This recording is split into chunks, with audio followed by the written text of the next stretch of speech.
All right, so as I'm sure you're aware, we are currently seeing a pandemic involving the virus known as COVID-19. The virus originates from China and has a extremely high fatality rate among immune-compromised individuals, such as, but not limited to, toddlers, infants, and the elderly. So people roughly age 60 or above. Um, so different parts of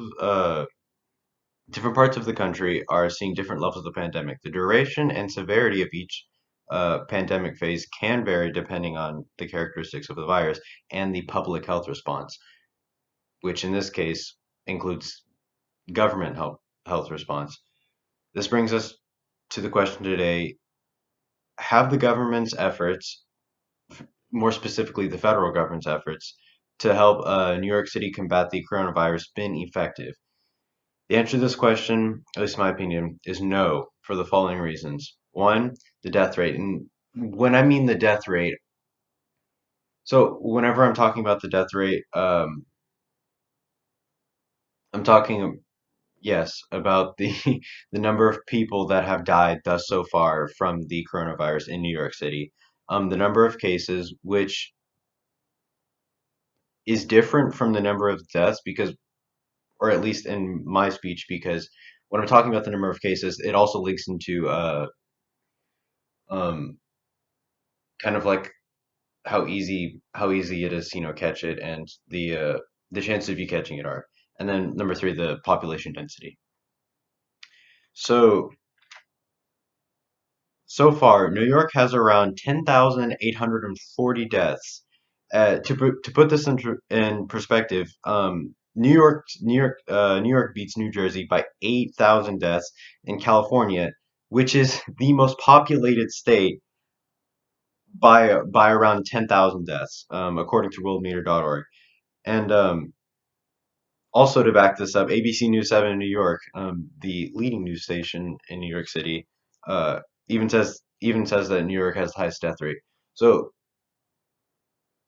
so in New York, the death rates have begun to flatten, but that still doesn't change the fact that almost 11,000 people have died, and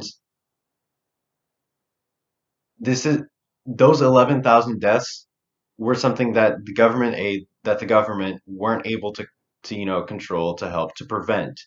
And though they have begun to flatten, who's not to say that the fact that they're flattening could be from corporations that are starting to help out, like My Pillow, who has recently begun to stop manufacturing pillows and instead manufacturing stuff like gloves, masks, you know um, stuff to prevent people from catching the virus. And so yeah, the the fact that the death rate is this high, I mean, if the government's attempts at aiding in New York were effective, then we would not be seeing 10,800 and almost 11,000 deaths from it's not even the most populated. I mean, New York City is the largest city, but I don't think it's the most populated. So on to point number two. So the number of cases is different from the number of deaths because you could have like 200 deaths, but have like 100,000 people catch the virus. It's just it the number of deaths depends on not only the city or area's response to the virus, but any outside help or internal help.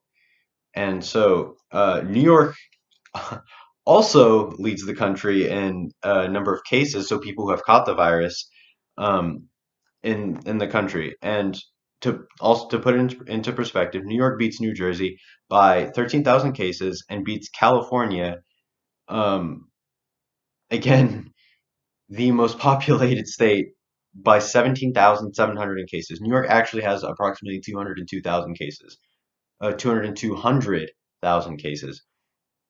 again, according to worldmeter.org. And so if, again, if the government aid was effective, if it was, you know, properly implemented, then we would, I doubt New York would just completely, blow everybody else in the water, in terms of, cases and, again, in deaths. And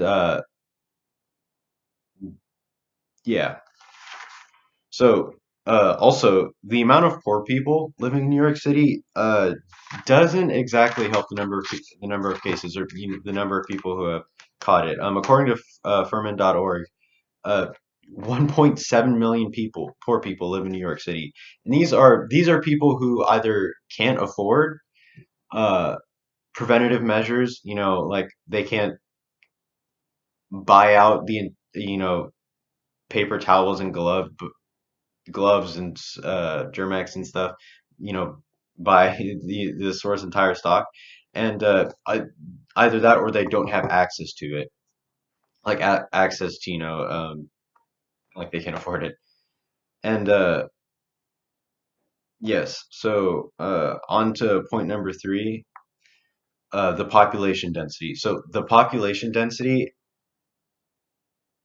the population density contributes to the spread of the virus, the amount of people who have caught it and then died from it.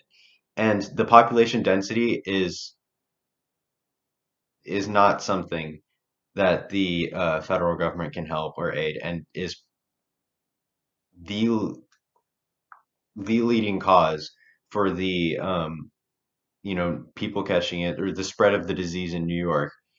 And so, yeah, the population density isn't something that the federal government can fix by any moral or conventional means, apart, from, not saying that it's moral, but or I don't know, just killing people like the purge or something. And and so yeah, according to the Atlantic, Los Angeles, which is in second place for the most populated city in America, only has half half the population density of New York. New York's population density is completely off the charts, and the 6 foot rule, uh, I guess you can say one of the federal government's ways of uh, aiding the not just New York, but I mean also the world, but New York included, um, from keeping people from catching the virus. The 6 foot rule uh, doesn't help whatsoever in a city like New York that has a population density that high, especially since so many people in New York rely on the public transportation system like buses and subway, where it is physically impossible to stay 6 feet away from other individuals, which isn't something that the federal government can help or control, and like also helps with the spread of the virus. So, in conclusion, despite the government's effort, there are too many factors that prevent the government from providing effective aid, and the virus affects different parts of the country differently. And sadly, there isn't a universal way to help them all. And that is the end of my speech.